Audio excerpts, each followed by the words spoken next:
un format un peu différent pour nos réunions du dimanche soir. On met de côté notre série sur l'évangélisation des perdus, le mandat de l'Église chrétienne.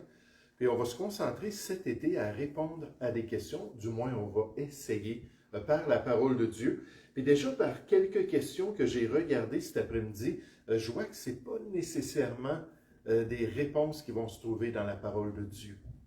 Des fois on se pose des questions, mais Dieu n'a pas abordé la question. Alors là, il faut se tourner vers la prochaine étape, c'est les principes. Dieu ne pouvait pas parler de toutes les pratiques de l'histoire chrétienne, de toutes les cultures, de toutes les possibilités, mais il a donné des principes pour nous guider et nous aider là, à faire ce qui est bien. Donc, on va débuter avec ça ce soir. La première question que j'ai choisi de répondre, c'est quelqu'un m'a dit que de faire des farces, des plaisanteries, ce n'est pas biblique. Que pense-t-on des farces? Que pense-t-on des plaisanteries? Et tout de suite, je peux vous dire qu'il n'y a pas un verset dans la Bible qui adresse clairement la question des plaisanteries. On ne nous interdit pas de faire des farces, on n'encourage pas de faire des farces. C'est un sujet qui n'est pas du tout dans la Bible. Par contre, il y a quelque chose de connexe, il y a une réalité qui est similaire et qui est adressée au niveau de la nouvelle vie chrétienne. J'aimerais vous inviter à tourner dans Éphésiens chapitre 5. Éphésiens chapitre 5, vous vous rappelez dans Éphésiens chapitre 4, 5 et 6, à partir du verset 17, 4, 17, on parle de cette nouvelle vie-là que nous avons en Jésus-Christ. Et dans le chapitre 5, on se concentre un peu plus sur certains détails où là, on peut voir si Dieu est d'accord avec certaines choses qui sortiraient de notre bouche ou s'il n'est pas d'accord avec ces choses-là. Et on va voir un mot en particulier qui nous donne un indice. Et dans certaines versions, c'est traduit par le mot plaisanterie. Puis là, on va voir, peut-être que ce ne sera pas le cas dans votre version, mais je vais juste vous expliquer qu'est-ce que le mot veut dire exactement. Éphésiens chapitre 5, verset 1. On nous dit, devenez donc les imitateurs de Dieu. Quelle belle description de la vie chrétienne, n'est-ce pas? Devenir des imitateurs de Dieu. Comme des enfants bien-aimés, et marcher dans l'amour à l'exemple de Christ, qui nous a aimés et qui s'est livré lui-même à Dieu pour nous, comme une offrande et un sacrifice de bonne odeur. Donc là, on a une motivation, un encouragement de vivre selon cet amour-là que Dieu veut dans notre vie. Et comment est-ce que ça va se voir pratiquement le verset 3? On nous dit que la débauche, ni aucune impureté, ni la cupidité ne soit même nommée parmi vous, ainsi qu'il convient à des saints, qu'il convient à des gens consacrés à Dieu. Qu'on n'entende ni paroles grossières, ni propos insensés ou équivoques. Dans ma version, il y a un petit A à côté, parce que dans la 1910 ou la 1880, Louis II, il avait traduit ça par le mot plaisanterie, et non pas le mot équivoque. Pourquoi est-ce que c'est équivoque? Je vous l'explique dans un instant. On nous dit choses qui sont contraires à la bienséance, qu'on entende plutôt des actions de grâce. Car sachez-le bien, aucun débauché ou impur ou cupide, c'est-à-dire idolâtre, n'a d'héritage dans le royaume de Christ et de Dieu. Par nos paroles, on peut agir comme des non-sauvés. On peut agir comme des gens qui ne connaissent pas la grâce de Dieu. Verset 6, que personne ne vous séduise par de vains discours, car c'est à cause de ces choses que la colère de Dieu vient sur les fils de la rébellion. N'ayez donc aucune part avec eux. Donc, des gens qui viendraient vous influencer en disant, c'est pas grave ce qui sort de votre bouche, c'est pas grave le genre de paroles que vous avez, alors que dans Éphésiens 4, 29, c'était déjà clair qu'il ne sort de votre bouche aucune parole mauvaise. Mais s'il y a lieu quelques bonnes paroles qui servent à l'édification et communiquent une grâce à ceux qui l'entendent. Donc, est-ce que nos farces, est-ce que nos plaisanteries pourraient communiquer une grâce comme ça? Ou est-ce qu'au contraire, ça pourrait être blessant, puis ça pourrait faire du tort? Le mot ici qui est traduit par plaisanterie, ça nous parle d'une personne qui est un farceur, une personne qui présente des discours qui sont comiques, mais qui change l'aspect de son discours pour le transformer dans une attaque personnelle. Ah, hey, je suis content de te voir. Oh boy, tu dois avoir pris 20 livres, n'est-ce pas, depuis la dernière fois qu'on s'est vu. Mais là, de prendre quelque chose qui semblerait comique, et le mot, c'est ça qui veut dire, c'est ça qu'ils l'ont traduit, équivoque, c'est-à-dire à deux sens, avec deux facettes. Soit que ce soit quelque chose qui est drôle, un jeu de mots, puis ainsi de suite, une circonstance cocasse, là on peut en rire, ou on prend cela, puis là on tourne ça contre quelqu'un. On utilise ça pour blesser quelqu'un. Alors je vous dirais, est-ce que des farces, c'est contre la volonté de Dieu? Je ne peux pas dire que oui. Il n'y a pas de passage clair qui en parle. Mais est-ce que si c'est une plaisanterie qui blesse les autres, ça fait partie des paroles que Dieu veut dans notre vie? Alors c'est très clair que non. Il faut vraiment veiller à ce que des farces soient sanctifiées jusqu'à un certain point, que ce soit quelque chose de cocasse, de comique. Moi, je vois rien de mauvais avec le fait de rire ensemble. Puis des fois, rire de nous-mêmes. Hein, il m'est arrivé telle et telle chose, puis là, je vous partage ça, puis les gens rient. Moi, je ne vois pas ça comme quelque chose de mauvais. Et la Bible, directement, ne le dit pas non plus. Et regardez dans Éphésiens, chapitre 4, au verset 31, comme guide encore avec ce qui sort de notre bouche. Ça dit que toute amertume, toute animosité, toute colère, toute clameur, toute calomnie et toute espèce ou toute manifestation de méchanceté disparaissent du milieu de vous. Soyez bons les uns envers les autres, compatissants, vous pardonnant réciproquement, comme Dieu vous a pardonné en Christ. Donc, on doit absolument chercher le bien d'autrui. Il faut que ça soit bien séant. Le passage dans Éphésiens chapitre 5 nous dit que ce soit quelque chose qui construise des relations plutôt que de blesser les autres. Je ne suis pas allé voir le passage. Mon but, c'est de ne pas prendre trop de temps pour étudier, essayer d'être le plus spontané, puis juste répondre aux questions. Mais il y a un passage dans les Proverbes où on parle de quelqu'un qui fait du tort à l'autre. Puis ensuite, il dit, n'était-ce pas pour plaisanter? C'était juste une farce. Et le sarcasme, des fois, moi je sais, on a connu assez d'Américains pour s'apercevoir qu'il y a des tendances dans différents endroits. Et comme les Québécois, on a des tendances, les Américains, souvent, on a vu du sarcasme, qui vont dire des petites choses, puis comment est-ce que je dois comprendre ça? C'est pas édifiant trop.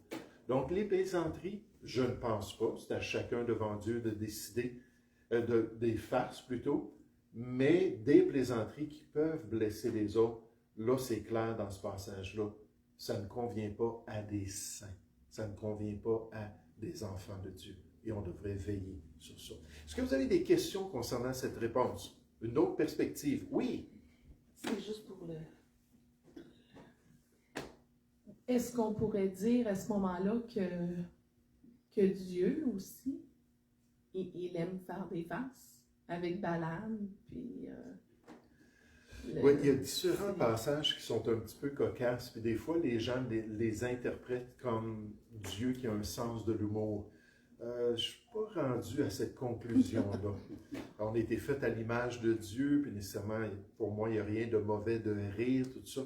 Si c'est le cas que le Seigneur est comme ça, c'est très possible. Mais j'ai de la misère à voir ça dans la parole de Dieu d'une manière sans équivoque. Oui, c'est vraiment là, Dieu là, sourit du ciel alors qu'il fait ça, qu'il permet cela ou quoi que ce soit. C'est très possible. On va avoir toute l'éternité pour le découvrir. Donc, d'autres questions? Oui, frère?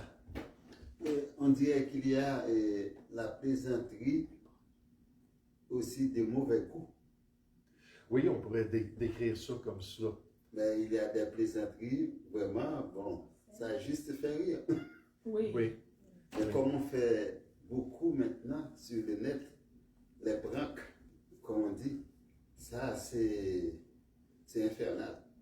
OK, non, je ne connais pas. Ah oui, on a jusqu'à faire savoir, on a amené quelqu'un dans une salle, ils ont bu beaucoup, mais toute l'assemblée s'est arrangée, sauf la personne ne le sait pas.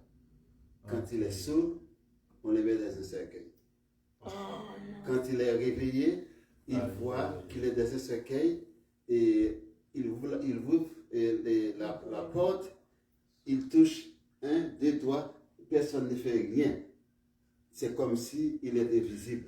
Oui, c'est ça. Donc ça, c'est arrivé à un certain point, il sait vraiment qu'il est mort. Oui. Parce que personne ne le voit. Il voit tout le monde, mais personne ne le voit. Ça, ce sont des plaisanteries de mauvais goût. Oui, c'est ça. Donc, la distinction entre une plaisanterie qui serait plus neutre, plus propice, puis de mauvais goût. Je sais que dans le temps de l'Halloween, vous savez, je suis né le 31 octobre, ça, je ne suis pas du tout les choses, mais ça paraît dans les médias sociaux.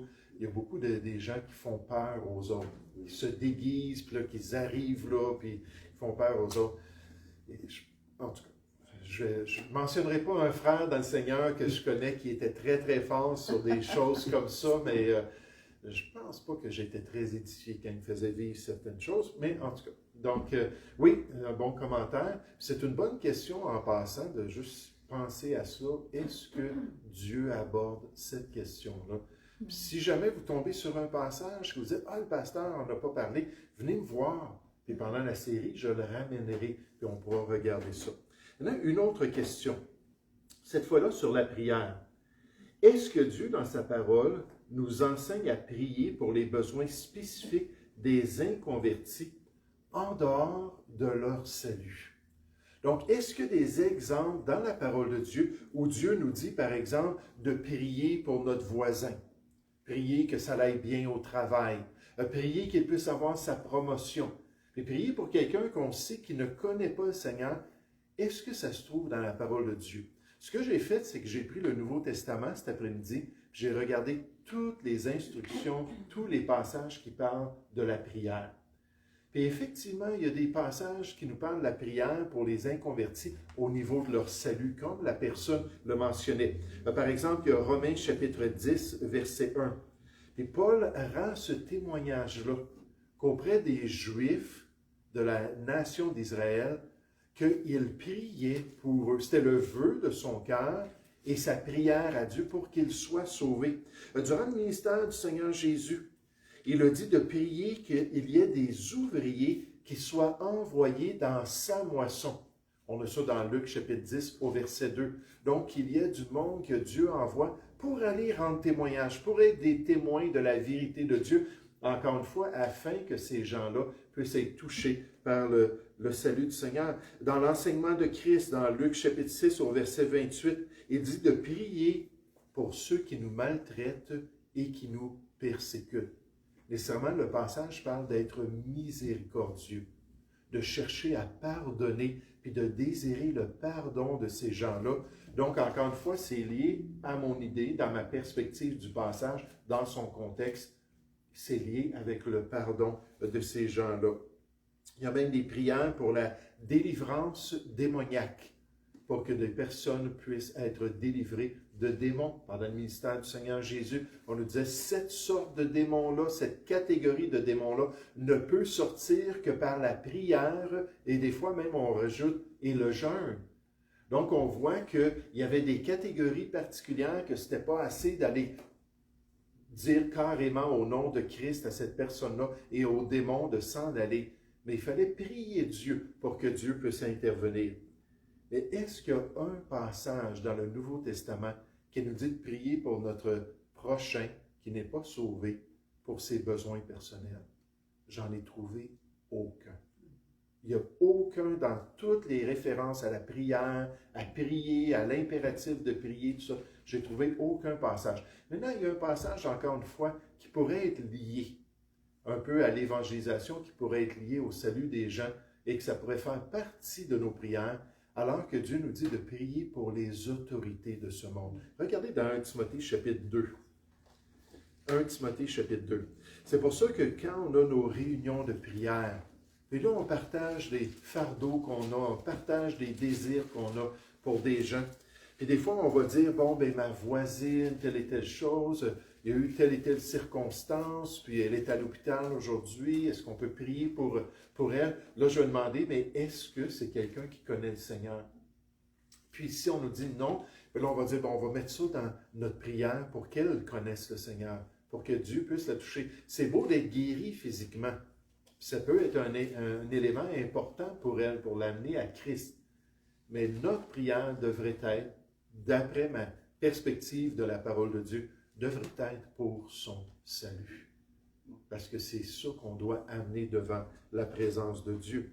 Donc, on nous dit dans 1 Timothée chapitre 2, au verset 1, 1 Timothée 2, 1, des instructions à un jeune pasteur, Paul dit « J'exhorte donc, avant toute chose, à faire des prières, des supplications, des requêtes, des actions de grâce pour tous les hommes. » Si on s'arrêtait juste là, puis il y avait un point, puis il n'y avait plus d'autres instructions, on dirait, bon, ben ok, ça justifie de prier pour tous les besoins des gens, puis ainsi de suite. Mais là, on nous donne le contexte. Pour les rois, verset 2, et pour tous ceux qui sont élevés en dignité, afin que, voici l'objectif de nos prières pour tous les hommes, toutes ces influences, ces personnes élevées en dignité, afin que nous, les chrétiens, menions une vie paisible et tranquille en toute piété et honnêteté. Puis là, ensuite, on nous parle du salut de Dieu. Parce que si l'Église est libre, si l'Église a la liberté d'accomplir l'œuvre de Dieu, les gens vont pouvoir entendre l'Évangile du Seigneur. Est-ce que vous connaissez un verset qui nous parle de prier pour des inconvertis au niveau d'autre chose que du salut? Comme je vous ai mentionné, si vous en connaissez un, moi, j'en ai pas vu du tout dans le Nouveau Testament, alors que j'ai tout regardé les références. Oui, Anne? Moi, tout ce que je sais, c'est que Jésus et les apôtres. Juste le micro. Il faut parler dedans. Tout ce que je sais, c'est que Jésus et les apôtres, surtout on le voit parce que Jésus le dit tout le temps, si tu as la foi, tu vas être guéri. Mais il fallait avoir la foi qui, selon moi, c'est ton salut en Jésus, qui fait que tu as ta guérison, que Jésus les guérissait ou les apôtres les guérissaient aussi. Donc, c'est ça, c'est à partir du salut. En tout cas, ce que j'ai vu qui était écrit, parce qu'autrement, je n'ai pas vu rien à part ça. Là, Mais c'est certain que pendant le ministère du Seigneur Jésus, avec ce que Dieu avait dit concernant l'œuvre du Messie dans différents passages d'Ésaïe, qu'un des aspects, c'est que le Messie allait amener la guérison au peuple d'Israël. Puis il allait se manifester avec des guérisons. C'est cité dans Matthieu chapitre 8 comme une des réalisations prophétiques de Jésus. Donc il fallait que les gens aient la foi en lui en tant que Messie pour être même guéris physiquement, comme un tremplin nécessairement pour aborder leurs autres besoins et les besoins les plus pressants, c'est-à-dire spirituellement.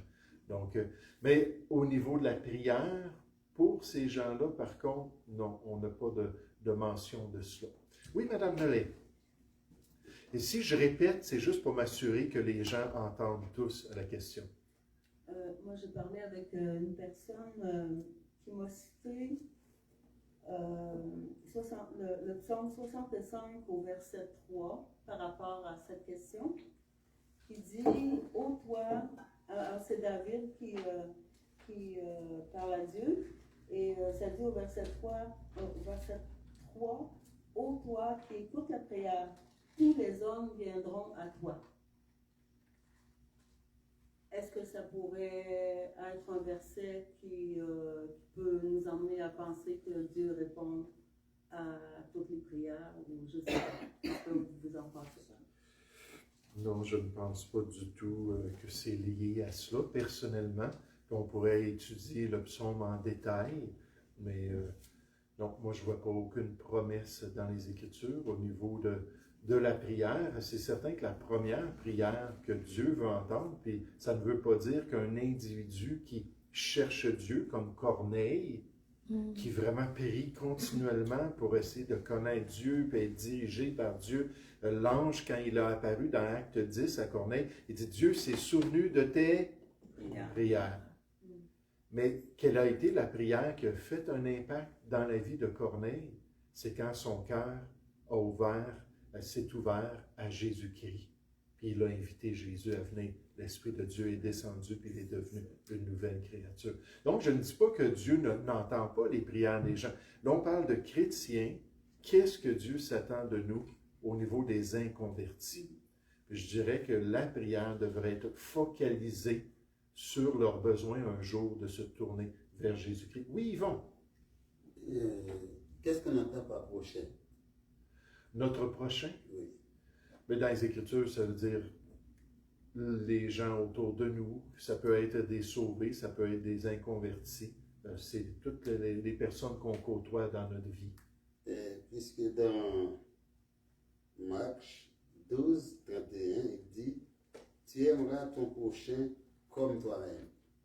Et si j'ai un prochain qui n'est pas chrétien, je vois qu'il est dans une situation, puisque c'est mon prochain, et je dois l'aimer, je peux prier Dieu aussi pour que cette personne-là se sauve de cette situation. Oui. Je pensais.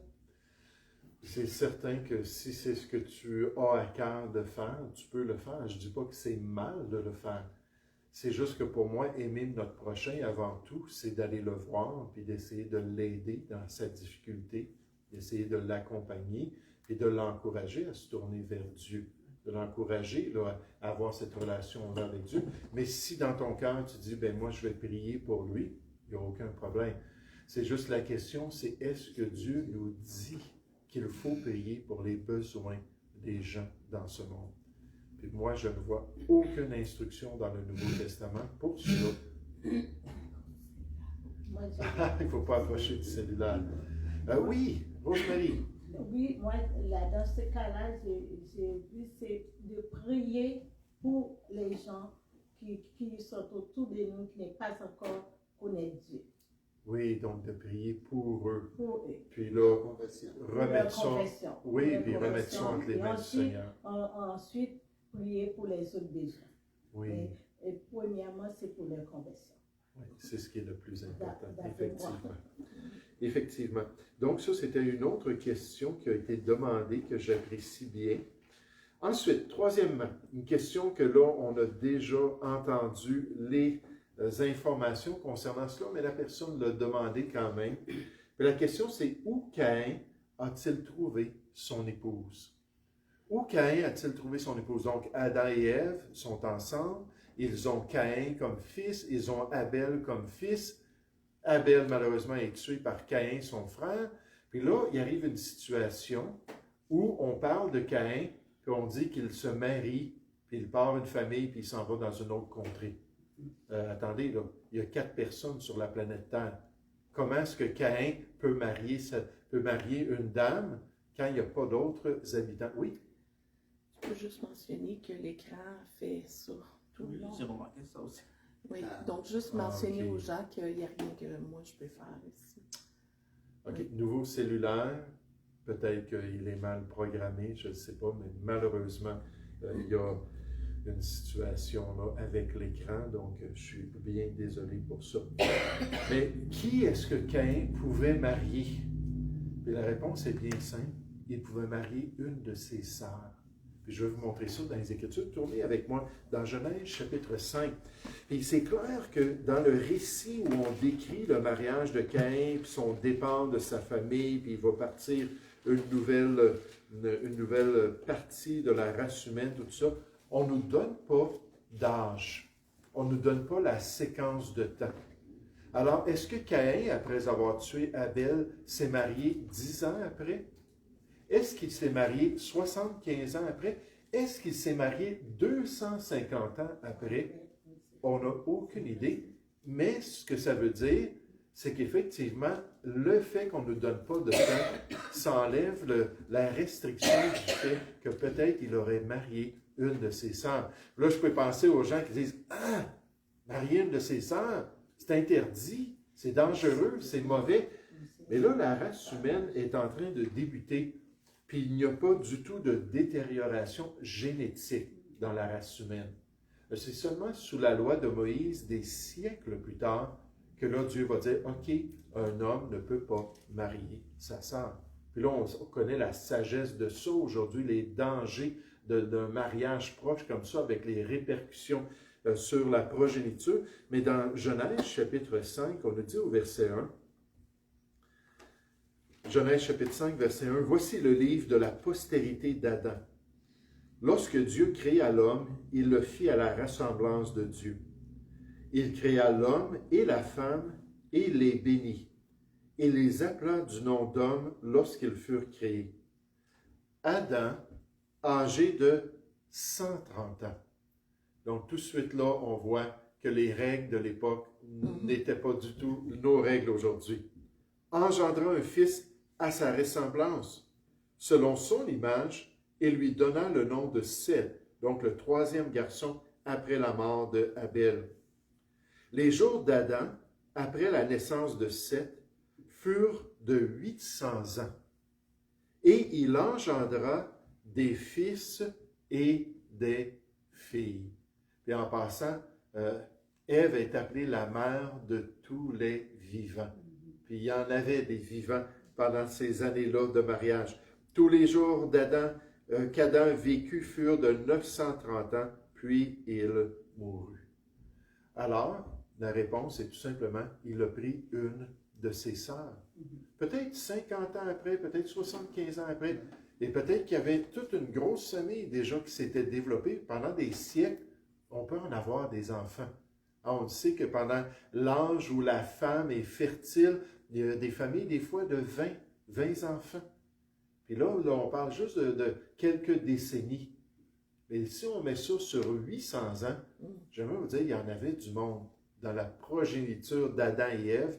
Puis là, ben, il a juste pris une de ses sœurs, puis il est parti avec, puis il a parti son petit clan, si on pourrait dire, sa petite famille. Donc, ce n'est pas un problème pour le chrétien de voir que Caïn, dans ces circonstances exceptionnelles, alors que Dieu leur a demandé de se multiplier et de remplir la terre, il fallait qu'il vive des siècles pour le faire, mais ce n'est pas difficile de croire que finalement, il a marié une de ses sœurs. Est-ce qu'il y a des questions concernant ce sujet-là? Non, mais un commentaire. Juste un commentaire, merci.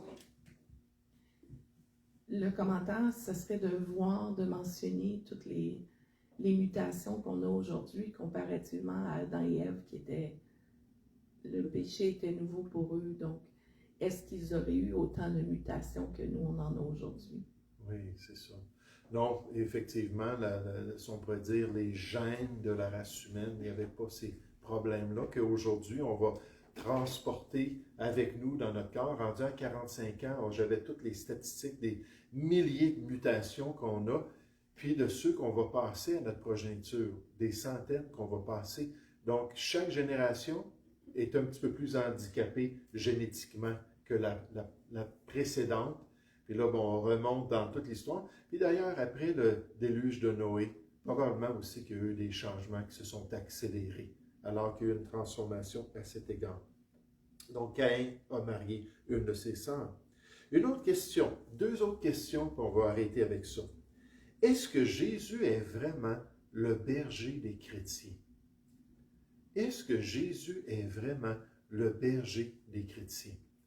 Moi, je n'avais jamais entendu cette idée-là qui a été proposée sur un commentaire en dessous des messages,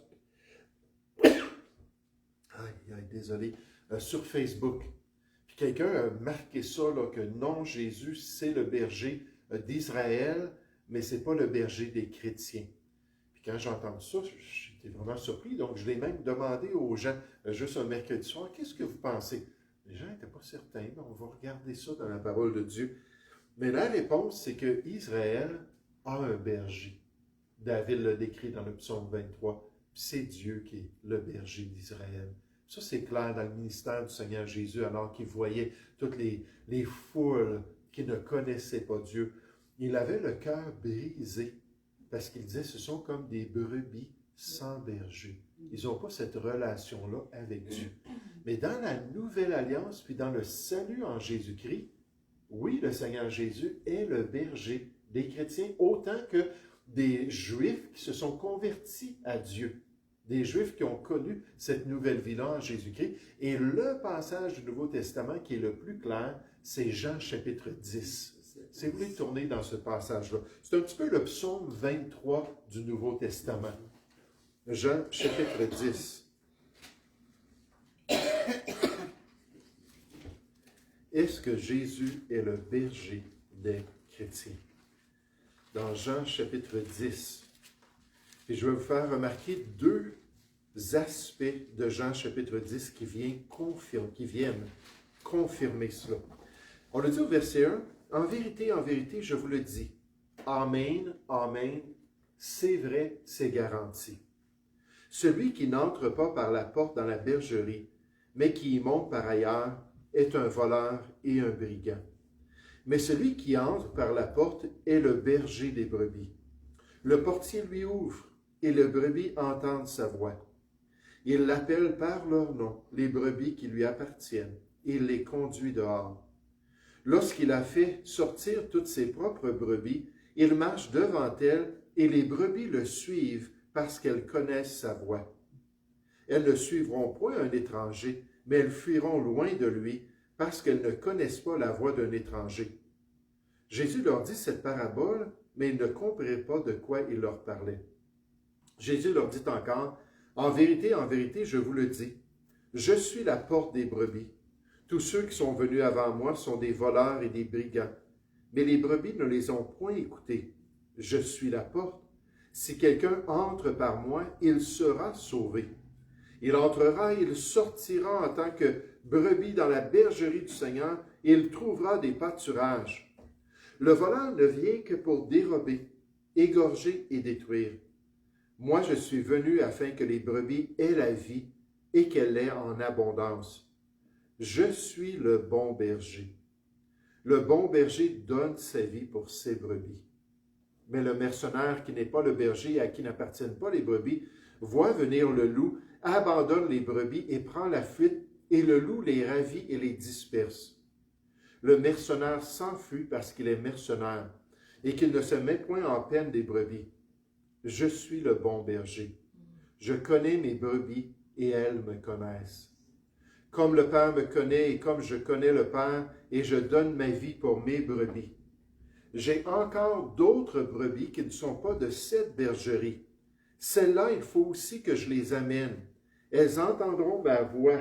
Il y aura un seul troupeau, un seul berger. Le Père m'aime parce que je donne ma vie afin de la reprendre. Personne ne me l'ôte, mais je la donne de moi-même. J'ai le pouvoir de la donner, j'ai le pouvoir de la reprendre. Tel est l'ordre que j'ai reçu de mon Père. Il y eut de nouveau, à cause de ces paroles, division parmi les Juifs. Plusieurs d'entre eux disaient, « Il a un démon, il est fou. Pourquoi l'écoutez-vous? » D'autres disaient, « Ce ne sont pas les paroles d'un démoniaque. Un démon peut-il ouvrir les yeux des aveugles? » On célébrait à Jérusalem la fête de la dédicace, c'était l'hiver. Et Jésus se promenait dans le temple sous le portique de Salomon. Les Juifs l'entourèrent et dirent, « Jusqu'à quand tiendras-tu notre esprit en suspens? Si tu es le Christ, dis-le-nous franchement. » Jésus leur répondit, « Je vous l'ai dit, et vous ne croyez pas. Les œuvres que je fais au nom de mon Père rendent témoignage de moi. Mais vous ne croyez pas parce que vous n'êtes pas de mes brebis. Mes brebis entendent ma voix. Je les connais et elles me suivent. Je leur donne la vie éternelle et elles ne périront jamais, et personne ne les ravira de ma main. Mon Père qui me les a donnés est plus grand que tous, et personne ne peut les ravir de la main de mon Père. Moi et le Père, nous sommes un. » C'est un des passages les plus clairs, mais tout de suite, on va dire, Jésus s'adressait aux Juifs. Il ne parlait pas aux païens ici. Vous savez, cette distinction-là ne se fait pas dans la Nouvelle Alliance. Éphésiens chapitre 2 et 3 nous dit que les non-juifs, les incirconcis et les juifs, les circoncis, ont été mis ensemble dans un seul corps en Jésus-Christ. Il n'y a plus cette distinction-là. Oui, mais dans son ministère auprès des Juifs, il parle à des Juifs au niveau de la Nouvelle Alliance, puis au niveau du salut qu'il allait établir. Donc, le passage s'applique aux Juifs et aux non-Juifs. D'ailleurs, c'est ce qu'on voit ici, au verset 16. Ça dit, « J'ai encore d'autres brebis. » Là, il parle à ces brebis parmi les brebis perdues d'Israël. « J'ai encore d'autres brebis qui ne sont pas de cette bergerie. Celles-là, il faut aussi que je les amène Elles entendront ma voix, il y aura un seul troupeau, un seul berger, alors que les Écritures disent qu'il y a cette fusion-là, il n'y a plus de division à cause de l'œuvre du Seigneur Jésus, il y a cette fusion-là spirituelle, et ceux qui ont reçu le salut en Jésus-Christ font partie des brebis de Dieu. C'est pour ça qu'on nous dit ensuite au verset 27, « Mes brebis entendent ma voix, je les connais, elles me suivent, je leur donne la vie éternelle. » Ça, dans le Nouveau Testament, c'est la description du salut, de ceux qui sont passés de la mort à la vie. Donc, les brebis, ce sont ceux qui ont la vie éternelle. Les brebis, ce sont ceux qui sont sauvés. Que tu sois juif ou non, tu fais partie de ce nouveau troupeau-là en Jésus-Christ. Puis quand les gens disent « Non, ça ne parle que des Juifs », bien, il n'y a pas de base dans le Nouveau Testament pour faire cette distinction-là. Il n'y en a plus de Juifs, il n'y en a plus de Grecs, il n'y en a plus d'incirconcis. Aux yeux de Dieu, dans le salut en Jésus-Christ, puis effectivement, Jésus est présenté comme notre berger en tant que chrétien. Allons voir différents passages. Hébreux chapitre 13, au verset 20.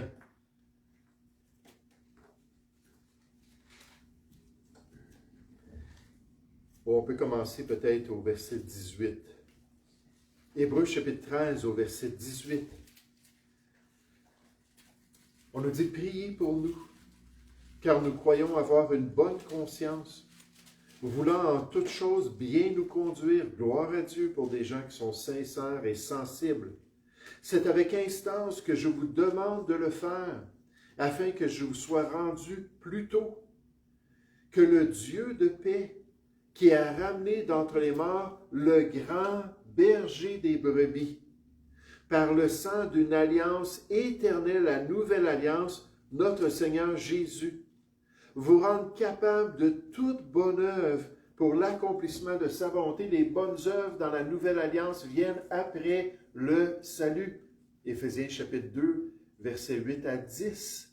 On a été créés en Jésus-Christ pour des bonnes œuvres, mais qu'il vous rende capable de toute bonne œuvre pour l'accomplissement de sa volonté, qu'il fasse en vous ce qui lui est agréable par Jésus-Christ, auquel soit la gloire au siècle des siècles. Amen. Regardez deux passages dans 1 Pierre. 1 Pierre, chapitre 2. Donc, il n'y a pas beaucoup de références dans le Nouveau Testament au berger, au niveau du Seigneur Jésus, notre bon berger.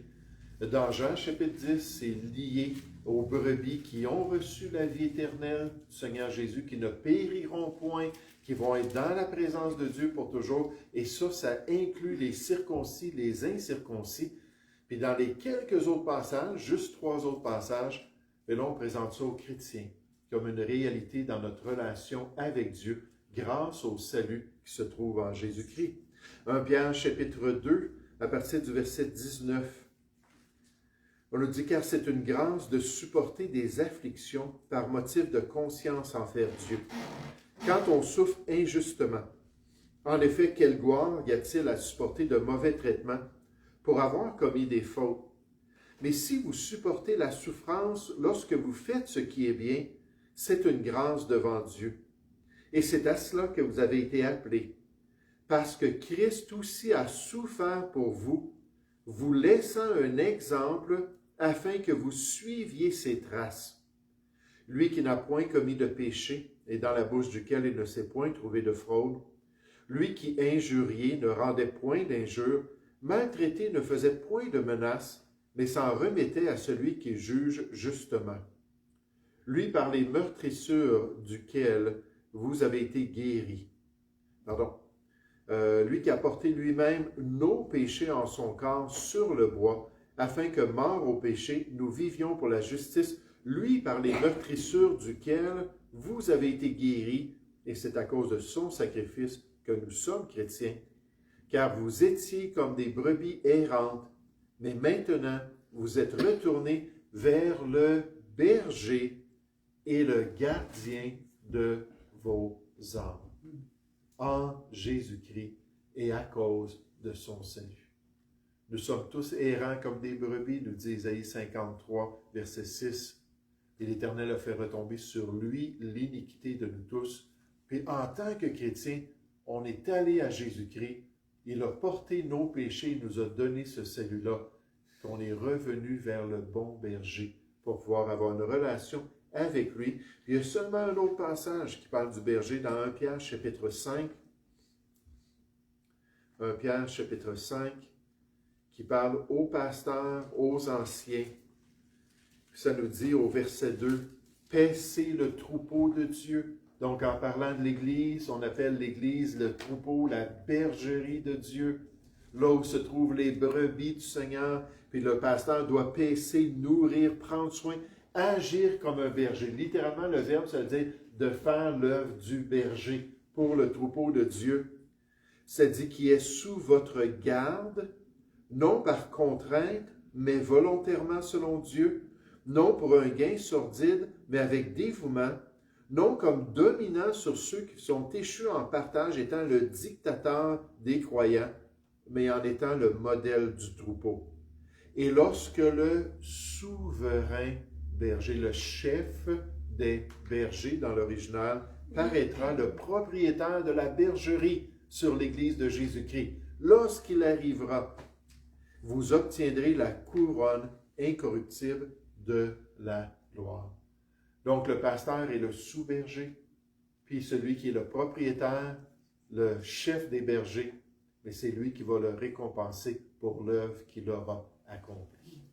Donc, pour moi, je ne vois pas comment est-ce qu'on peut nier le fait que l'Église chrétienne, ceux qui connaissent le Seigneur, soient sous le bon berger, puis marchent avec lui. Est-ce qu'il y a des questions concernant ce point? Oui, frère. Et la personne a oublié le jeu de mots qu'il y a là. Et les chrétiens, on dit chrétien. D'où vient le mot chrétien? De Christ, oui. De Christ. Donc, il est là-dedans. Oui, exactement. Donc, juste cette idée-là que nous sommes appelés dans le Nouveau Testament des chrétiens, et nécessairement des chrétiens, c'est-à-dire ceux qui sont de Christ dans cette relation-là avec Jésus-Christ. Puis, oui, effectivement. Donc, une dernière question. Quoi répondre à une personne qui se dit athée? Quoi répondre lorsqu'on témoigne à quelqu'un, la personne dit « Oh non, non, moi je suis athée, je ne crois pas en Dieu. » Qu'est-ce qu'on peut répondre? Et juste rapidement, il y a deux choses qu'on peut répondre. La première que je préfère, c'est de dire « Tu sais, ça ne change absolument rien. Que tu crois en Dieu ou que tu ne crois pas en Dieu, ça ne change pas l'inévitable. Ça ne change pas la réalité qu'un jour, tu vas te tenir devant Dieu puis tu vas être jugé à cause de tes péchés. Puis moi, ce que j'essaie de faire, c'est juste de t'aider à te préparer pour ce jour-là.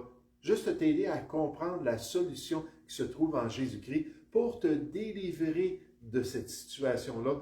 Au dernier jour, lorsque tu vas être condamné éternellement pour tes péchés, et là, j'aimerais juste te l'expliquer pour que tu puisses éviter cette tragédie-là. Donc, moi, je pense que c'est une manière qu'on peut répondre à un athée. Et des fois, je vais dire, parce que moi-même, j'ai été athée jusqu'à l'âge de mon salut, presque, là. Puis je vais dire, je comprends, parce que moi aussi, j'étais comme toi. Moi aussi, je ne croyais pas en Dieu, puis je ne croyais pas dans la Bible, puis ainsi de suite. Puis là, peut-être juste embarquer après ça, puis dire, mais tu sais, dans le fond, ça ne change pas ce qui va t'arriver. Que tu y crois ou non, aujourd'hui, ça va venir un jour. Laisse-moi donc t'expliquer comment tu peux éviter le jugement de Dieu. Maintenant, il y a une autre manière de répondre aussi. Si quelqu'un dit « Oh non, non, moi je suis un athée », j'aime ça dire « Est-ce que tu sais que tu as beaucoup de foi? » Wow! C'est surprenant. En regardant le monde autour de toi, en regardant ta vie, puis tes expériences, puis l'amour que tu as, puis toutes les réalités là, dans ta famille, puis ainsi de suite, d'arriver à cette conclusion-là, que Dieu n'existe pas, c'est vraiment surprenant. Là, la personne va dire, comment ça? Je dis, fais juste me répondre à quelques questions. D'où vient toute la matière qu'on a autour de nous si Dieu n'existe pas? Est-ce que tu crois que tout cela, c'est venu par hasard? Est-ce que tu crois à l'impossibilité scientifique que rien n'a créé toute chose? D'où viennent ces choses-là? D'où viennent? Et Dieu nous dit clairement que c'est lui qui a créé la matière, c'est lui qui a créé toutes choses autour de nous. Ensuite, je veux dire, mais d'où viennent les lois? qui gère tout l'univers. Les lois comme la gravité, les lois de la physique, les lois de la chimie, toutes sortes de lois très, très précises qu'il y a autour de nous. Est-ce que tu penses que ça s'est développé juste par hasard, comme ça? Puis là, on questionne la personne pour qu'elle réfléchisse, puis qu'elle nous donne une option, qu'elle nous donne une perspective. Ensuite, je veux continuer. Je veux dire, d'où vient la vie? Comment ça se fait qu'il y a des choses qui sont vivantes? Il y a une loi en science qu'on appelle la loi de la biogenèse. Cette loi-là dit que la vie vient toujours de la vie.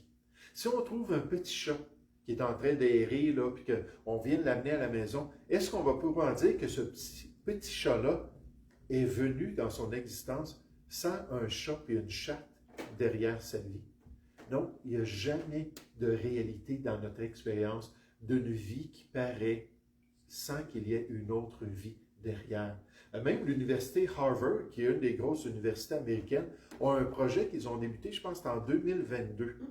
Ils ont investi 100 millions de dollars pour former, pour utiliser des scientifiques à l'université pour qu'ils se concentrent sur la question de la vie, parce qu'ils sont les premiers à dire que ce n'est pas élucidé, l'apparition de la vie.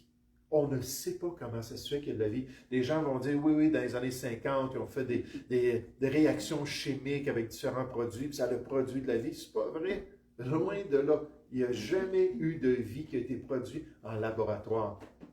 Et là, juste pour démontrer aux gens, il y a de la vie. D'où est-ce que ça vient? Dieu, c'est un Dieu vivant. Et il nous dit que c'est lui qui a donné la vie à toute chose. Une dernière question qu'on peut demander, c'est d'où vient la complexité? Comment ça se fait qu'on voit les choses autour de nous qui sont tellement développées, tellement complexes? Plus qu'on regarde, là, qu'on analyse, là, même au niveau cellulaire et moléculaire, tout ça, il y a une complexité extraordinaire. Bill Gates se dit que juste l'ADN humain, c'était plus complexe comme programme informatique que n'importe quoi que lui avait été en mesure de faire. Une grande, grande complexité avec les gènes de l'être humain. Puis cette information-là doit venir de quelque part. Puis à chaque fois qu'il y a de l'information, ça vient toujours d'un esprit quelconque, d'une intelligence. Donc, d'où vient toute cette information? Donc, quelqu'un qui dit qu'il est athée, moi je dirais premièrement, écoute, tu dois vraiment penser à ta réflexion sur la question. Parce qu'un jour, tu vas quitter ce monde, puis un jour, tu vas t'en aller dans l'éternité. Puis que tu crois en Dieu ou non, ça ne change pas que Dieu t'attend de l'autre bord des portes de la mort. Après la mort vient le jugement de Dieu. Puis j'aimerais juste t'aider à éviter ce jugement. Puis là, si la personne nous permet de continuer, là, on peut lui poser des questions. Hey, tu dis que tu n'as pas de foi, tu es un athée, mais écoute, tu en as beaucoup de foi pour croire que tout ce qu'on voit, ça n'a aucune base en Dieu. Alors que tout au contraire est lié à Dieu. Est-ce que vous avez des commentaires? Oui, Yvon, s'il vous plaît. C'est une question parce que souvent les athées vont nous dire qu'ils ne croient pas, donc quand ils meurent, c'est fini. Qu'il n'y a pas ce concept de l'âme, ils ne croient pas à ce concept-là. Donc, quoi répondre dans ce moment-là à ça, là, de moi je meurs, c'est fini. Mais encore une fois, on peut croire cela, mais si ce n'est pas le cas, quelqu'un avait dit ça, puis là, je ne me souviens pas c'était qui la personne, je pense que c'était le grand scientifique Isaac Newton, qui avait dit, écoutez, dans ma foi chrétienne, si je me trompe concernant Dieu, si je me trompe concernant la vie, avec la perspective biblique de la vie, qu'est-ce que j'ai à perdre? Pas grand-chose. Je vais avoir vécu une vie plus ordonnée, je vais avoir vécu une vie plus altruiste, plus morale. Puis là, j'aurai fini ma vie, puis oups, il n'y aura plus rien. Ben, c'est pas grave, c'est une bonne vie à vivre. Mais si toi, tu te trompes concernant ce qui s'en vient après cette vie, tu as tout à perdre. Puis de dire que je ne crois pas qu'il y a quelque chose, ça ne change pas la réalité que Dieu nous dit de nous préparer. Parce qu'après cette vie va venir notre jugement. Là, la personne qui refuse puis qui résiste, mais Bon, ben merci beaucoup. Je peux te laisser un petit quelque chose à lire, peut-être te donner un Nouveau Testament, puis tu pourrais réfléchir à ça. Puis si elle veut rien savoir, c'est pas grave.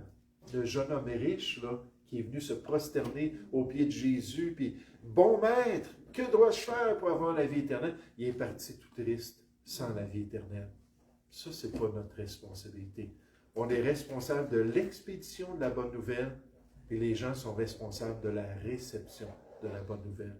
Donc, on peut juste aller. Puis c'est certain que je vous dis cela comme cela, puis tout va dépendre des contextes, des circonstances. Des fois, je vais dévier la question. Oui, je comprends, tu es athée, mais regarde, je veux juste t'expliquer, moi, en tant qu'athée, qu'est-ce qui s'est produit dans ma vie? Puis comment ma vie a été changée? Là, on peut embarquer dans ce processus de transformation que le Seigneur a accompli dans notre vie. Est-ce que... Ah, OK, je pensais que tu passais le micro. Donc, on va juste s'arrêter avec cela. Puis, juste quelques questions ce soir. Est-ce que des farces, c'est biblique? Ensuite, est-ce qu'on peut prier pour les inconvertis, pour leurs besoins? Est-ce que Caïn a-t-il trouvé son épouse? Puis, qu'est-ce qu'on répond à quelqu'un qui se dit athée? Ah oui, puis, quatrièmement, c'était, est-ce que Jésus, c'est le berger des chrétiens? Donc, ça va être le format juste alors qu'on pense à ces choses-là, puis on va essayer de répondre aux questions que les gens ont. Donc, merci beaucoup de votre attention. On va s'arrêter avec ça.